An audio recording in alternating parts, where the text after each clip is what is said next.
What's up, guys? I'm Christian Whitlow, and this is Fed by Fire. If you clicked, then haha, I clickbaited you. I got you. Because if you came here looking for a guide on how to be a successful criminal in 2026, you're going to be disappointed. Because it's not that. But I am going to drop some knowledge on you from someone who lived that life, watching people around me, watching federal indictments every day on this channel, seeing case after case unfold. It's like this. There is no successful ending for anybody. I haven't seen any good for anybody.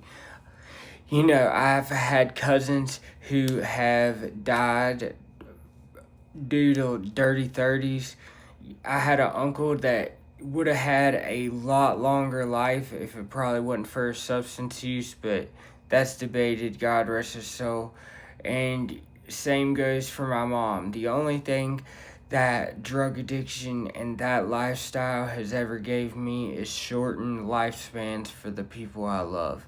There is no successful ending, and I want to talk about how the game has changed, the streets have changed, the technology has changed, and the people have definitely changed. The old stories people tell about kingpins from back in the day who got rich and disappeared and rode into the sunset, they're exactly that. They're stories. There are exceptions, people repeat because they're so rare, but for every person who supposedly got away with their thousands, or their millions of dollars, there's hundreds of thousands of people who are sitting in prison, dead from violence or addiction, or spending the rest of their lives looking over their shoulder. So if you really want to know how to be a criminal in 2026, here's the answer. Fucking don't. Stay out of that shit. I understand there's a level of desperation a lot of people have to face it, and a lot of people have their own circumstances. But there's one point I want to make, and this is a point that I didn't learn until much later. You will not beat the system forever. No matter how smug, how arrogant you think you are, you won't outsmart everybody forever, and eventually everything that's done in the dark has a way of finding its way to the light. And people still romanticize the streets, and movies do, music does. And in some of my stories, I paint a picture that I did have some good times, but I don't mean to glorify anything. Social media, it definitely romanticizes it. You'll see stacks of cash, designer clothes, and fast cars, but those are also all things you can get from hard work. Expensive watches, people on yachts, you can get that from hard work. From taking one of your interests and pushing it, you can have that money and actually get to keep it. Because let me tell you, when the feds get you, you don't get to keep none of your stuff. It's all evidence confiscated. And, you see these people throwing around money like they'll live forever, and what you don't see is the anxiety. What you don't see is the panic every time someone knocks on the door. You don't see the paranoia every time an unknown number calls. You don't see somebody checking mirrors every 5 minutes because they think they're being followed. I've seen that in real time, and you don't see somebody wondering which friend could be wearing a wire or plotting to set them up. That part, never makes anything, easy. It makes every person you come in contact with, you second guess.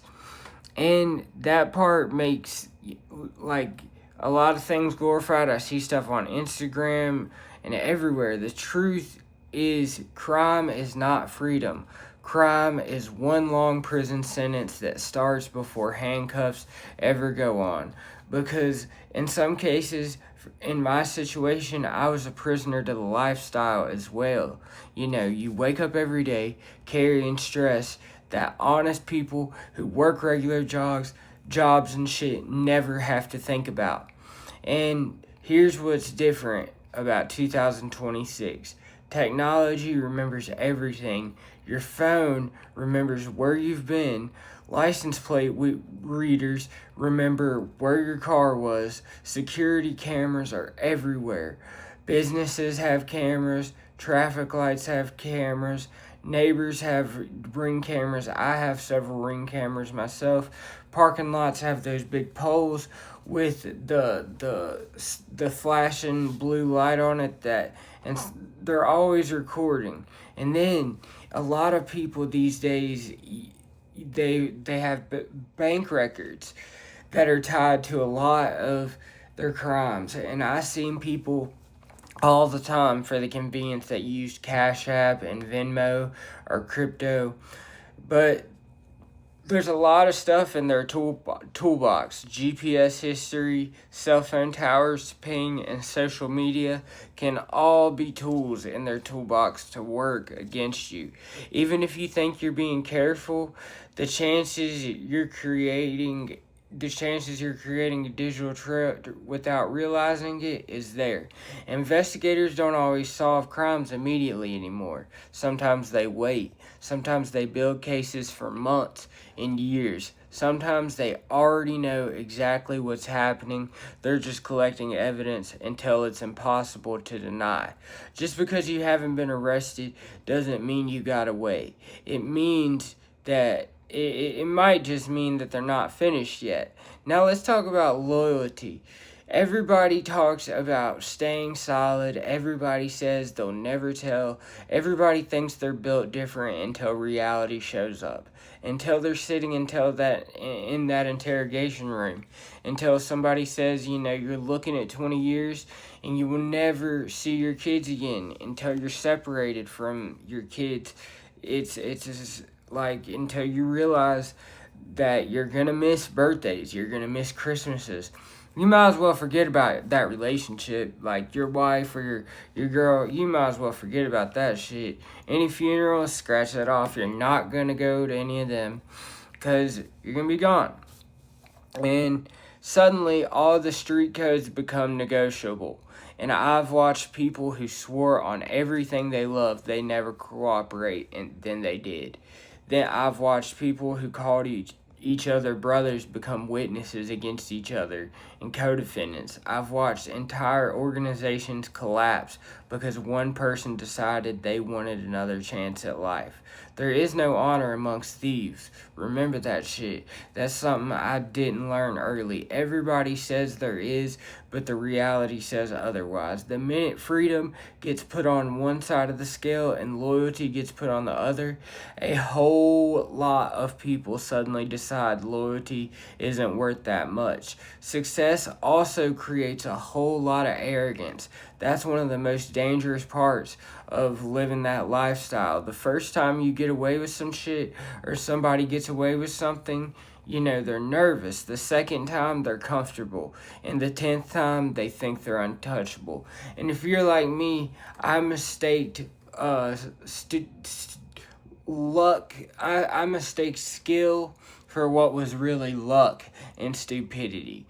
Now, there's people that post online and are buying expensive things and, talking too much in this day and time, it'll catch up with you. Trusting too many people, expanding too fast, taking bigger risks, and thinking that you can outsmart everybody else. Confidence slowly turns into arrogance, and arrogance usually gets people caught. That's just what it is. Nobody gets arrested because they thought today would be the day. Everybody thinks they're going to beat the odds. Everybody thinks that, they're like that they're different. Everybody thinks that they have a better system until they don't. Then there's greed. That is a very, very big topic I want to bring up.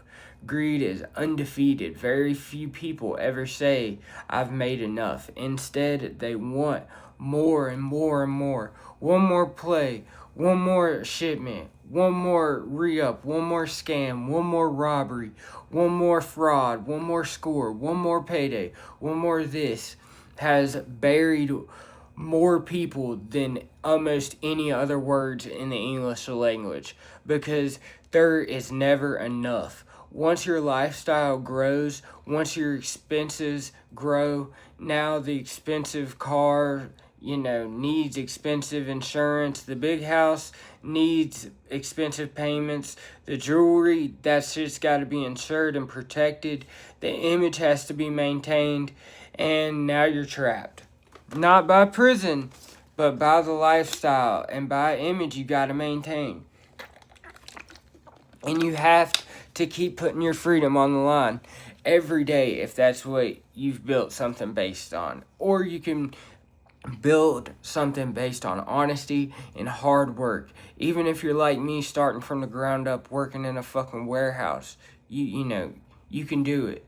And the small wins are really the big wins. And a lot, but when you're in that life, you have to keep committing these crimes to maintain the appearance like everything is going well.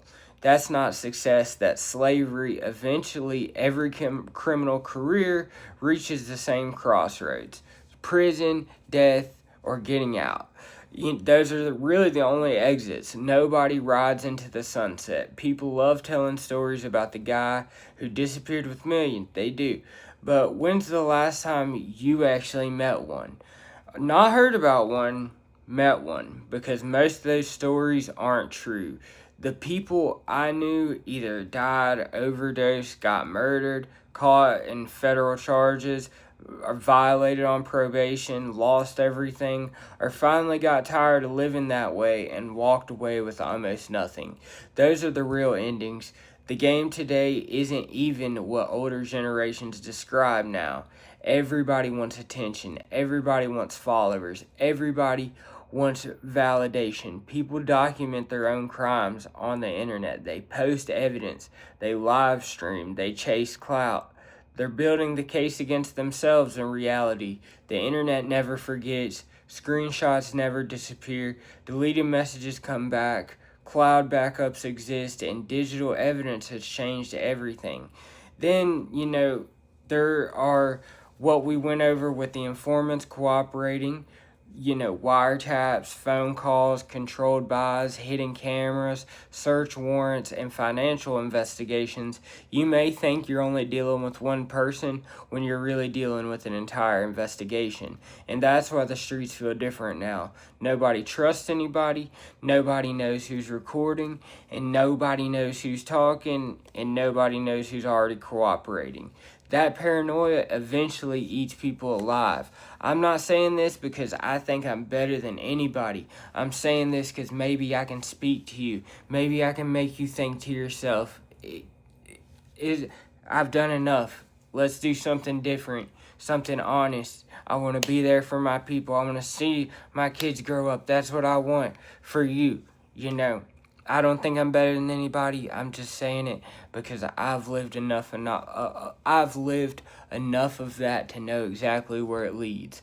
I know what addiction feels like. I know what looking over your shoulder feels like. I know what believing you're smarter than everybody else fucking feels like. I also know what it's like to realize none of it was worth it.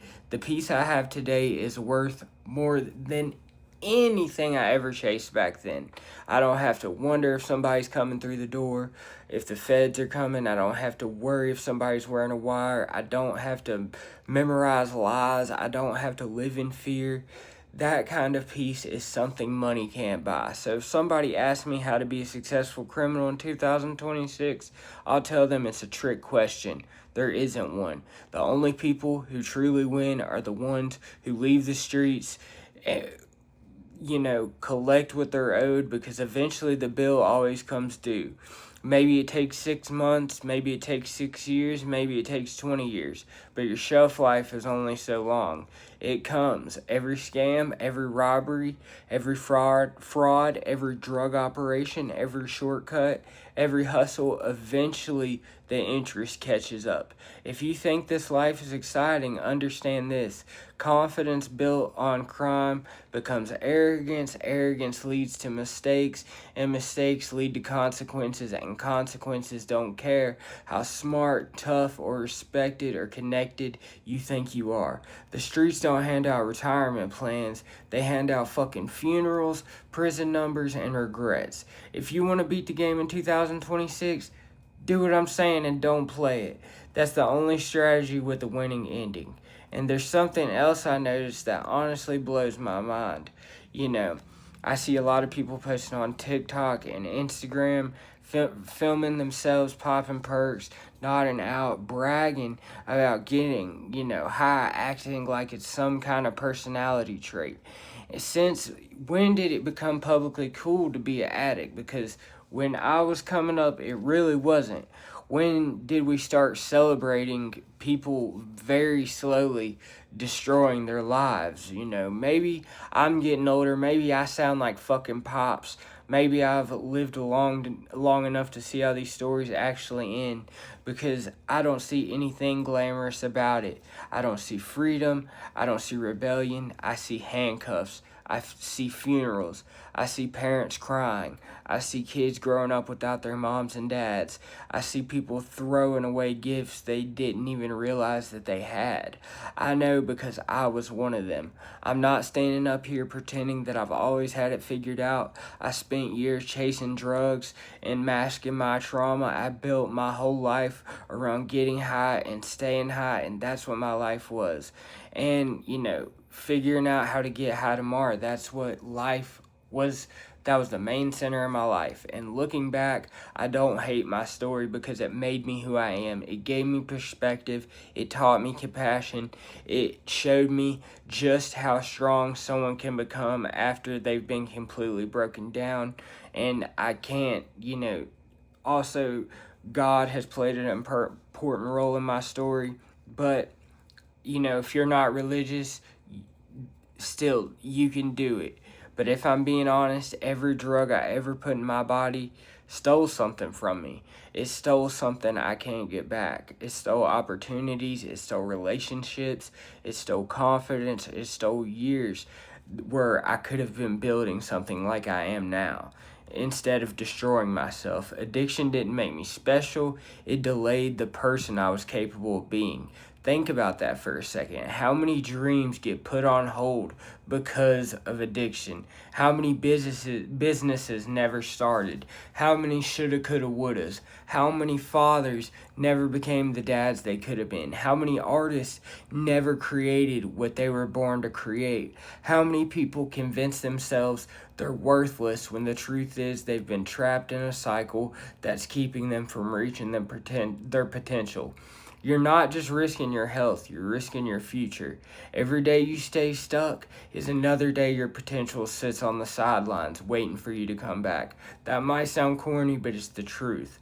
And I know some people are watching this thinking that it's too late. You've got a record, you've burned bridges, you've hurt people, maybe you've overdosed, you've relapsed more times than you can count.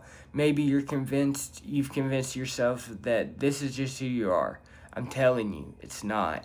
Your addiction is something you've experienced. It's not your identity. The streets don't get the final chapter of your life unless you let them write it. You are still the author. You are still capable of changing directions. You are still capable of becoming someone you haven't even met yet. I look at my own life today and I'm grateful that I survived long enough to get another chance, because not everybody does. A lot of people I ran with never made it to recovery. They never got to grow up. They never got to become parents, husbands, business owners, mentors. Their story ended because they never realized, what they could have been. Don't waste the opportunity, that they never got. If you're watching this and you're still living that life, don't wait until you're sitting in jail, to decide you're done. Don't wait until you're standing over a grave to decide you're done. Don't wait until a doctor tells you your body's giving out. Don't wait until you fucking lost everything.